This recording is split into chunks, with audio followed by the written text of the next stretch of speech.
Hello guys, it's Izzy here once again. We are back at Dev Diary 7, but now we are going to part 3. So previously we talked, or we showed some videos about the Tier 2 French Republican troops, Second Republic, and the Tier 3 French Second Empire troops, or the Imperial troops. We are going to stay in the Imperial vibe, and now we are going to show the Tier 4 Imperial troops. So let's go directly to the custom battle menu. As you can see, lastly we're at the Tier 3, and now we're going to Tier 4.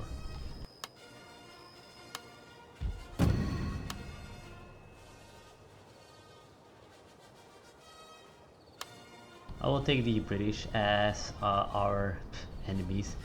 Tier 1, of course. So as you can see again here, this is the faction info. Not so much to say about it. I talked about it in part 1. So rewatch part 1 if you want to know more about the faction infos.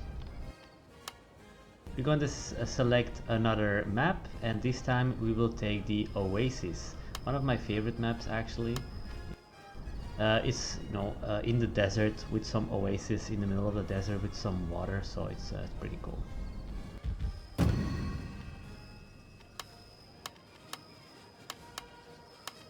Yeah, just to know, if you every time close the game, you always have to come back to this here, because for one reason there's like a bug in the Shogun 2 vanilla game that custom actually doesn't become custom. You have to put it back on custom. It's really strange, I know. I always do it the same for the time limit because sometimes it does weird stuff. So nothing has changed that much for the cavalry type. So the cavalry, I'm only going to take the Chasseurs d'Afrique because they are the ones that are going to use early breech loaders. So EA means the early era breech loaders. I already talked about it in the part 1, what kind of breech loaders they are. Those are conversion breech block from the rifled muskets. In this case, for the French, it's the Minier pattern 1860 something that has been converted to breech blocks. So there actually are the Minier rifles, but using a breech block, so where you load via the breech. So they are named the tabatière in French, or in English they call it the trapdoor muskets. Originally they were only used by the French National Guard in 1866, 65 I think it was, mostly 66. So most of the other main armies didn't really use it. They actually directly changed to the chassepot. But in this case, for gameplay reasons, I just put them in game as official rifle for the French Imperial Army of the Tier 4, you could say. Now the British also had a trapdoor musket, the pattern 1853 muzzle-loaded rifle. It was the Enfield pattern 1853, and the pattern 1860, the conversion trapdoor musket, was the Snyder Enfield. So that was used in the 1860s. That's actually the conversion rifle for the British. So actually a trapdoor is also used for many nations during the 1860s, where they had made conversion rifles to breech blocks. They were not as good as really, like, you could say, the official breech ones or needle guns like the Prussians had, but it was like first of its kind, you could say. So here you can see in Tier 4 that while the cavalry hasn't been changed that much, except the Chasseurs d'Afrique using early breech-loading carbines or tabatière carbine, you can see that, as I explained in the last video, that I made a standardization for the cannons that also will be done for the ships to make it a bit more easier to understand, and it's not to make it that complicated. So Tier 4 you will have a switch from bronze muzzle-loaded smoothbore guns to iron cast rifled muzzle-loaders. So they are, of course, you can shoot more accurate, the damage is higher, and you can shoot a bit further than the smoothbore guns, and they're using all explosive shells. You can compare them to a gun howitzer, the rifled ones. So just for you to know, they're not using any more solid shot. They will all, from now on, in the tier 4, they will all use shells, explosive shell. So let us choose one. We of course, here I am again. We already saw the 100 pounder. We have, maybe I will use the 100 pounder siege mortar and the 48 pounder siege mortar. For the rest, we will use then the normal infantry as we had in the last time. Okay, as you can see, they have changed a bit. Mostly now we'll use forage caps in the 1860s, how it should be. You will see that the guards have a bit more a different look of uniform. The frock code became standardization of the French army and in most armies from that time. So things have changed a bit. You will see it directly in game. Let's take, as you can see, the Napoleon gun is still a bronze smoothbore gun. I just left it. I do know, and as I talked in the previous video, I talked about that there were Napoleon guns that were iron cast or steel, I think, but they were not as good as the bronze ones. So for me, it just doesn't make any sense to make them iron cast guns. The French were also pretty known to use actually still bronze guns until the Franco-Prussian War. Now in this case, for gameplay reasons, as I said, I just changed everything to iron cast because iron cast became the standard of the time to rifled guns. But there were still like a lot of smoothbore bronze barrels. Sorry, Lord, language. So there was kind of a mix between a bronze and iron cast and smoothbore and rifled in the 1860s, even until the 1870s. In game, in the campaign, the units themselves, they will change automatically if you research or you go to a certain modernization point. Let's say you have level 1, level 2, 3, 4, 5 for the 5 tiers and even beyond that. So that will be reflected in the campaign. So there will then you could only recruit the tier that is bound to the level of the modernization you actually research.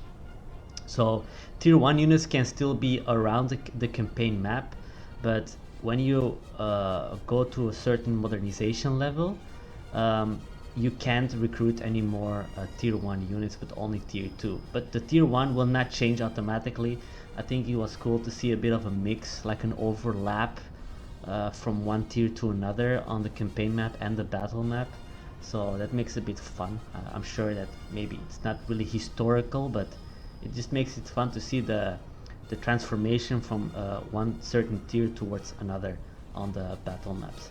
That's the way how we are going to do it on the campaign.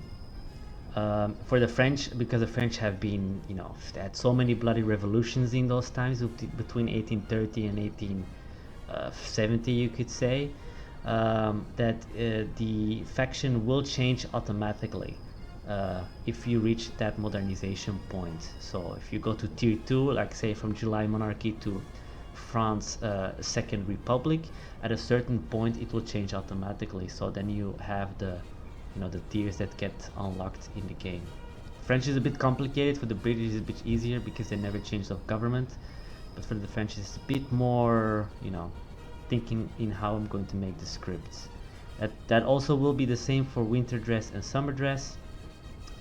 For the AI it will be automatically, because the AI making decisions, it's pretty bad, so it just doesn't work. But for the player will probably have a pop-up coming at autumn, for example, to change from summer dress to winter dress. And I'm just giving an example. I'm not sure it's going to be like this. We have to test it still. But then the player have to choose, okay, am I going to change in autumn? It will cost me, say, 2,500 gold, let's say, to change my units to winter uniforms. And if the player decides not to do it, in autumn, the penalties are not that high.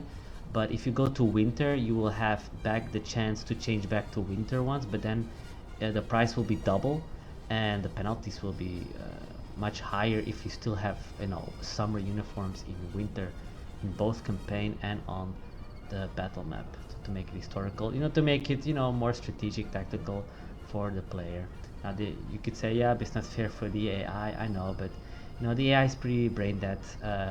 Making decisions is just pretty annoying. So it will be automatically for the AI. Maybe for the player also. It just really depends. We shall see what works, what doesn't work, but that's for the future. So let's take another gun. So we have 2 mortars, and okay, let us take the 6-pounder horse artillery. That SD, yeah, that's summer dress. Okay, and we already saw the 18-pounder, we saw the 9-pounder in the videos, we already saw the Napoleon gun, the 12-pounder. Let's just take the normal 9-pounder then. Here for the British, maybe I've seen some videos from Lord John. He used the British, so we can. I think he used Arthur Wellesley. Remember, this is tier 1 all. So maybe we can take or Roland Hill, Samuel Hulls, or King William IV. Okay, let's take. I know King William never fought, of course. The British monarchies didn't really fought on a battlefield in those times, at least. So yeah, let's give them the cavalry, Scots Cray, the lifeguards. Oh wait, let's give them a rocket. So they have the concrete rockets, light concrete rockets. So you could use that, and let's give them just a normal mortar, 24-pounder. It's pretty heavy shell. I mean, round ball. I mean, it's a fuse one, so.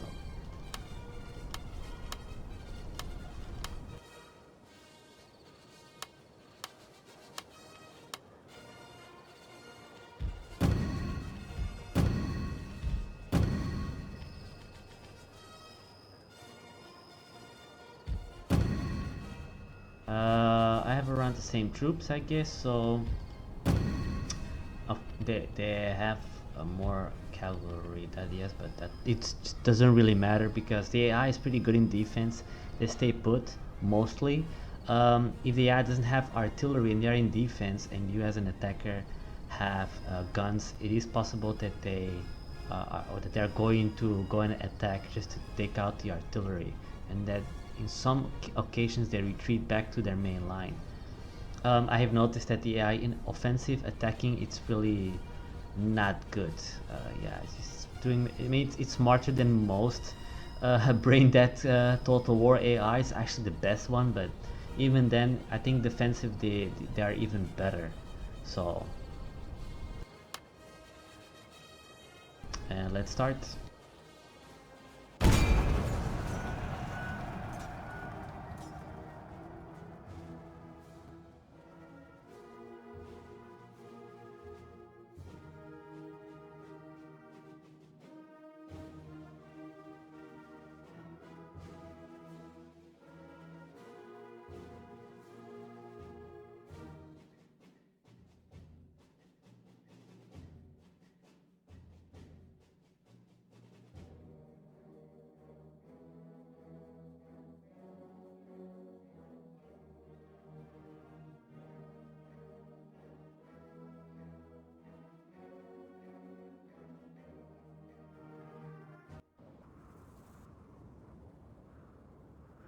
So we are here on the battlefield, and as you can see, it is a desert looking area. Remember that I made custom battle maps to practice for making in-game campaign battle maps. So that is kind of the climate map of a desert looking environment. So Those are the ones you will see maybe in South Spain or some uh, areas where it's pretty dry, desert-like climates. But they're most commonly in Africa, in the Sahara. So if you ever fought or ever fight in North Africa, but that's for a later time because we're just going to concentrate on Spain and South France. But I also have the North African theater that is for the other prologue called the French invasion of Algeria, where you will fight in those environments. So yeah, summer uniforms really important. Even if you use summer uniforms in winter, it will not give any penalty. So in theory you could stay with summer uniforms for your troops in the desert, but the winter uniforms in winter in desert still gives you a bit of an advantage, you could say. It's just to keep it standardized, but it doesn't give you, I think, any penalty for summer dress to keep them in winter. I think it's slightly, because deserts can be pretty cold, especially at night. But yeah, in winter it's not as as cold as, like, say, northern, well, continental Europe, let's say. So here you can say that here you can see that I made like new trees, palm trees. There are two kinds of palm trees. This one is a bit different. There's another map I made called the Pyramids of Giza. Yes, I made Giza. They have a bit different. It's a different style. Yeah, so this is like palm trees I made, and here you have a bit of water. You can't go through the water, so, but you can go through the forest, no problem. Okay, let's put our troops.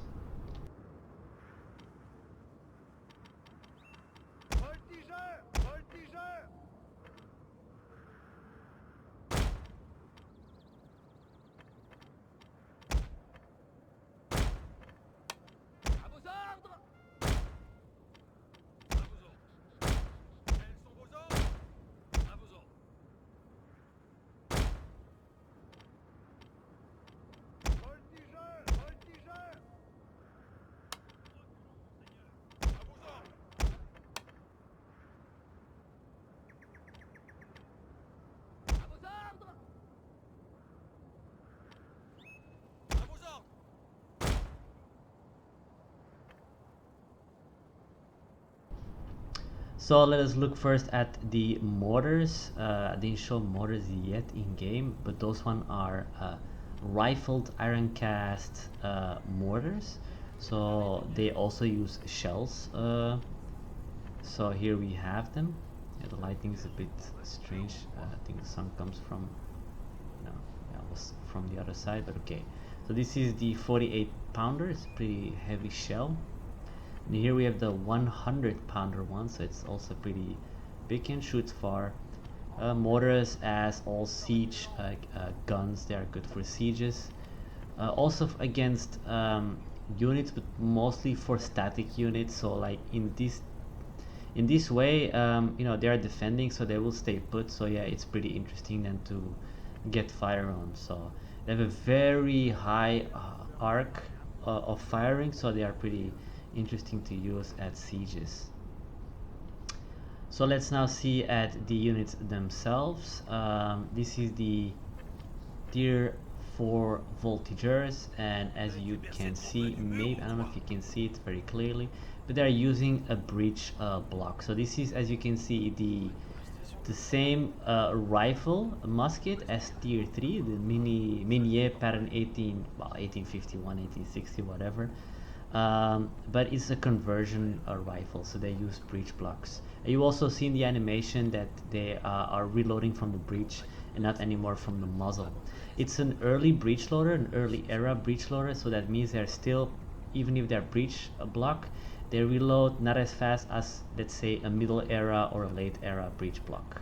Makes a bit sense. So that's the bit of the difference, but in theory the damage level between a rifled musket and this one is almost the same, except the reloading is a bit faster and has a slight higher damage level. It's just slight. So this is the voltigeurs.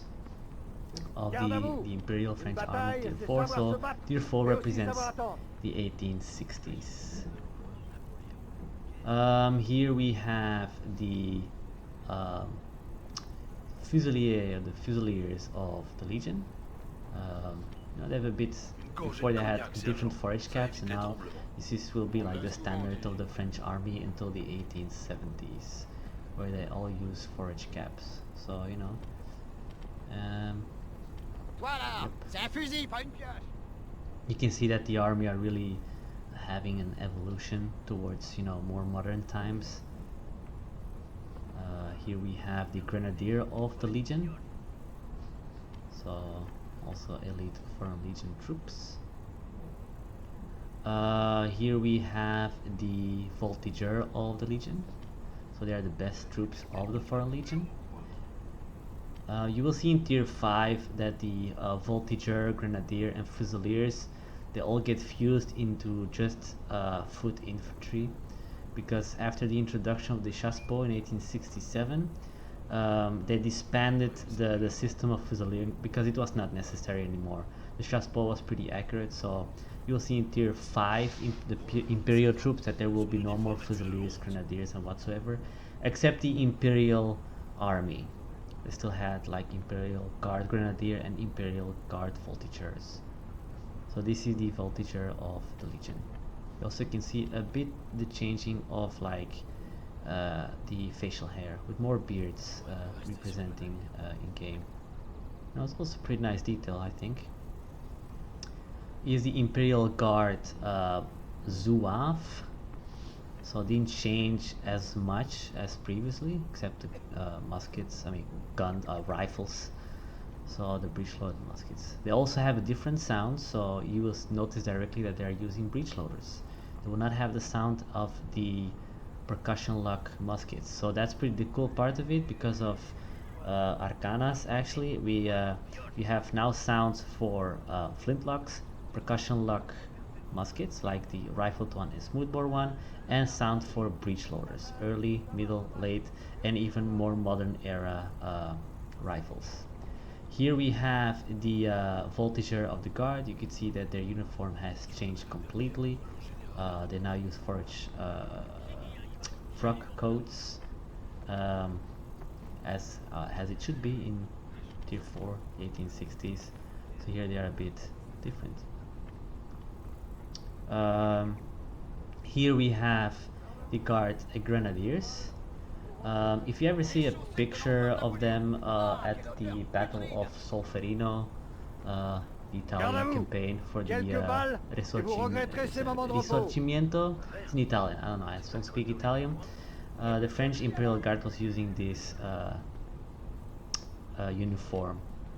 So I know it was the end 1850s, I think it was, but I just used this one for the Tier 4 ones and the other ones for the Tier 3 ones. So, you know, as I said, not everything is like really historical. Sometimes you need to make choices for gameplay. And as you also can see, you know, their facial hair is a bit different. Uniform has changed, and also even their hats, you know, it's a bit different. Garde à vous! Une bataille, c'est sabre à se battre. Here we have the skirmishers, also different uniforms, even shoes and pants or trousers. Here we have the Algerian tirailleurs. I think they feel very home in the desert, you know, Algeria, of course. So yeah, all breech blocks, as you can see. So they all have a breech block. So do not test. I mean, as it's actually still percussion, the lock, but they just load now via the breech. So they do still have, in theory, a percussion lock. It will change with the chassepot. Chassepot is more of a bolt action one, kind of. So here we have the Guard Engineers. So the Imperial Guard Engineers, you know, you see the uniform also has changed. Here we have the Fusiliers. So this is the normal army. Tier 4, 1860s. Next is my voice. The Zouaves didn't change from previous versions. Since Tier 1, their uniforms didn't change that much. You will see in Tier 5 Quelques that they did balles, change. et vous regretterez ces moments de repos. Oh yeah, okay, thanks. Okay, let's continue. And here we have the Grenadiers Tier 4. Yep. Tier 4. Now you will notice that the line formation is not, it's still the same as the Tier 3 one. And the reason why is because they're early breach block, so they still use kind of old you know, formations close to each other still. This will change excuse me, with Tier 5, where they will have a bit more space in between. But you know, the French were pretty known to still use mass volley fire. We shall see when we ever go beyond Tier 5 how to have a bit more of a modern tactic. But in you know, the drill from the French, at least until even pre-World War One, they were still training mass volley fire, and it was not necessary because most of them were using the Lebel or even beyond rifles that were not, you just didn't need anymore to use mass volley fire or line tactics. So something that the British actually something that the British actually have implemented after the Boer Wars, where they learned a lot by using more modern tactics as they got shot to pieces by the Boers, at least in the first one, and the second one also. They've learned a lot. The Prussians were actually the ones mostly that introduced more modern tactics. They were like the revolutionaries, you could say, in modern tactics. So yeah, the French got a bit stuck in older tactics for a longer time. So now we are going to the guns, and as you can see, the wagon, you have now ammunition wagon, and you can see ammo, gun shells. So it's, as you know, has changed to more like a modern feeling, you could say. And as you can see, this is the 9-pounder. Oh, I have to change the name. Ha! Forgot the name. Okay, good to know. Yep. Okay, I think maybe I changed, but okay, whatever. But as you can see, I forgot to change the name to rifled field cannon, not smoothbore. And you can also see that in the barrel itself, it has like it's a rifled barrel. So it's also a bit of a detail that you could see, like it has grooves. So you can see, okay, it's a rifled gun. I have to change the name, so good that I see those stuff, so then I know, like, okay, I have to change it to rifled ones. So this is the 9-pounder. It's an iron cast one. Here we have the general, changed a bit, as you can see, and the general itself also has changed with the forage cap more how it should be for the French army.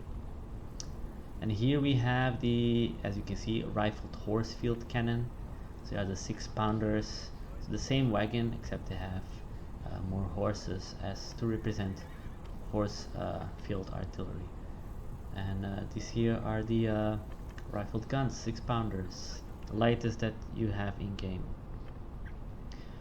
These ones you have already seen. If you have seen previous video, they are the same, except they have the breech block carbine, so the tabatiere or trapdoor musket or rifle in this case, and also breech loaders, so they also have a different animation. Okay, let's move forward then. Okay.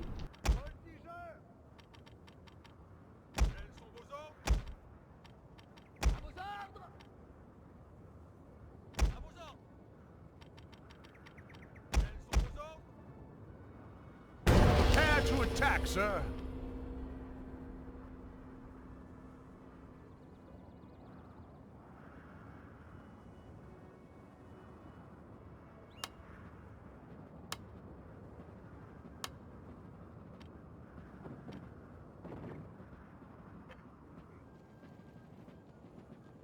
So while they are moving, we can see already at the mortars themselves. So yeah, they are reload. The animation is a bit different. I couldn't really fix it the way I wanted, but it's the best what I could do. So they're 100 pounds. It's a pretty big gun, and I killed 2 of them. And they're just marching, of course. Move it. And just push them a bit forward. Oops. Yeah, the animation is pretty. Yeah, okay. It will change by itself. Pretty funny. Wait. You see the sound? A bit different.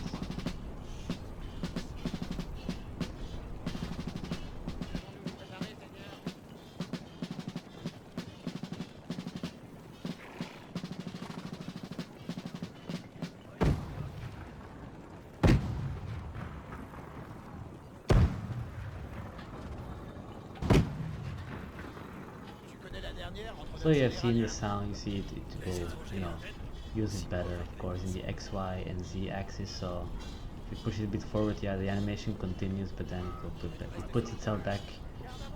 Okay, as you can see, the sound is different also. So cannons also have different sounds. Howitzers have their own sound. Normal guns have their own sound, and mortars have their own sounds. Some heavier guns, like the 100-pounder Pikesen's gun, they have a much heavier sound also.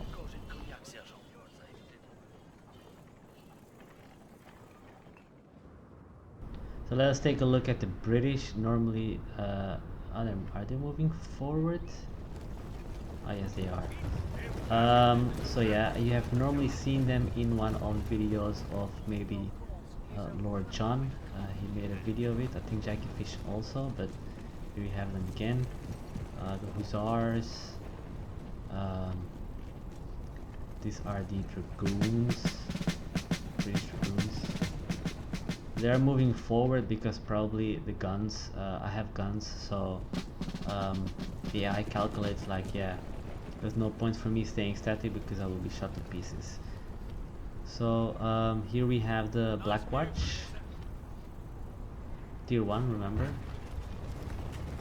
And here we have the Light Guards, tier 1. Oh, I already shot there. Oh, here's the yeah,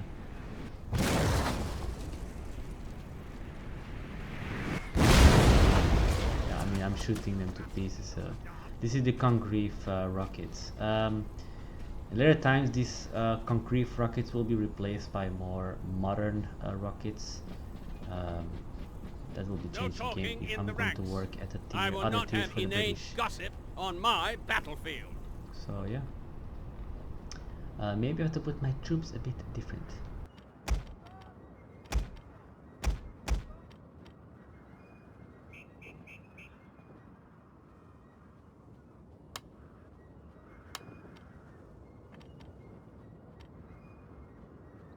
Because as they're moving forward, you know, I'll let them come to me. So they are running, so they're making themselves tired. And these are the Scots Guards. And here we have the Grenadier Guards dancing, yes. And here we have the Scots Grey, very famous at Waterloo. Scots Grey. And here we have the Coldstream Guards, the elite unit of the British Army.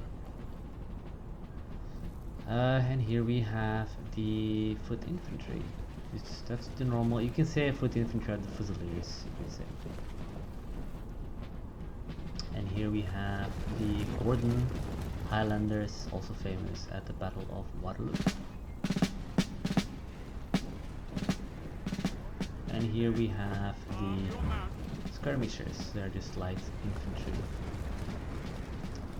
And here we have the Welsh Fusiliers, they're bearskin. Lifeguards we already saw.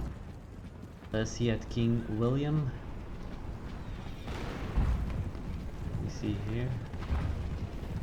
We go a bit slower.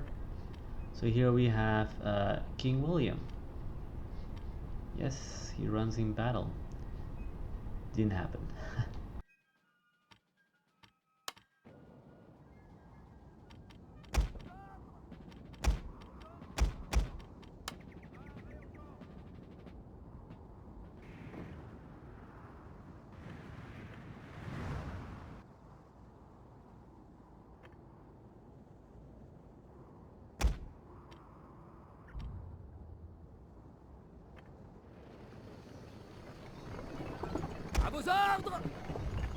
Here again you can see that they are walking and not running, because normal guns, field guns, they can walk forward but not run. Here the 6-pounder's horse, you can see that they are running. Now I actually have a really bad position because in front of me there is a hill, so yeah, not really smart, but I have early breach block tier 4. They are just tier 1, they are just have flintlocks, so yeah, my damage level is higher.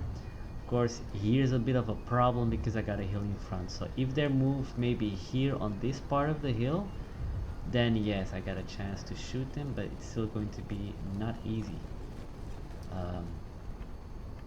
Because you know, gravity and all. I mean, you can normally it goes up the bullet, but it doesn't fire in an arc, so it starts straight and it elevates up.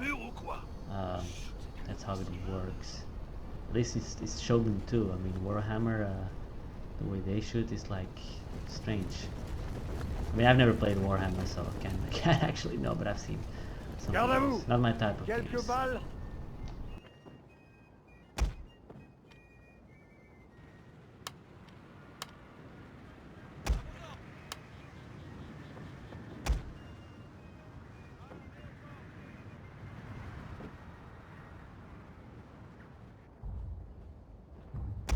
As you see, the cavalry is going to my flanks. I mean, you can see mostly that the cavalry doesn't. You see, the sound is a bit different, and the animation is different.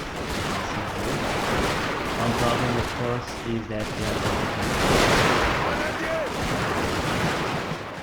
so I just already put them automatically on square position.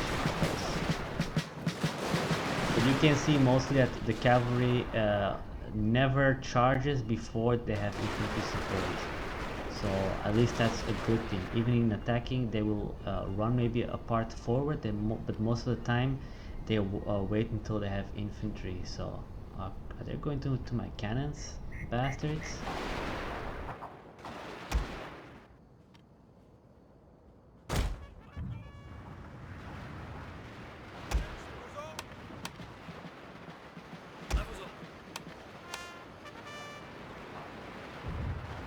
You see they're flanking me.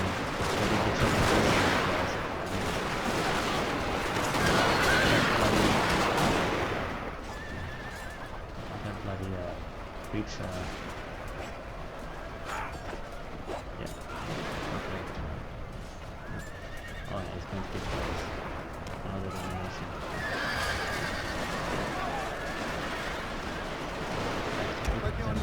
Square because this one comes up also couldn't square just in case. And they are charging me, dragoons are charging me. So you know, it's still useful. But even if they charge you with modern troops, you just kill them easily.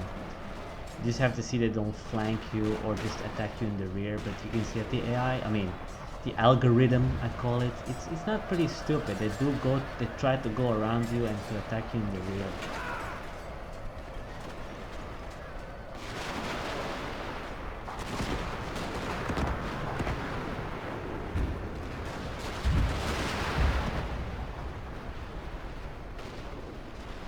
Prête, monsieur.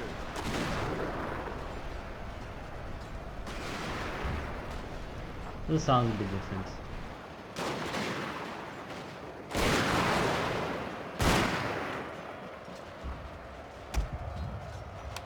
Your general is under attack. So here we are, and as you can see, no, it gives me a bit of an issue because the hill is in front of me, so I can't do that much. But in this case, now they're coming above the hill, so I can shoot them. And you also can see that they're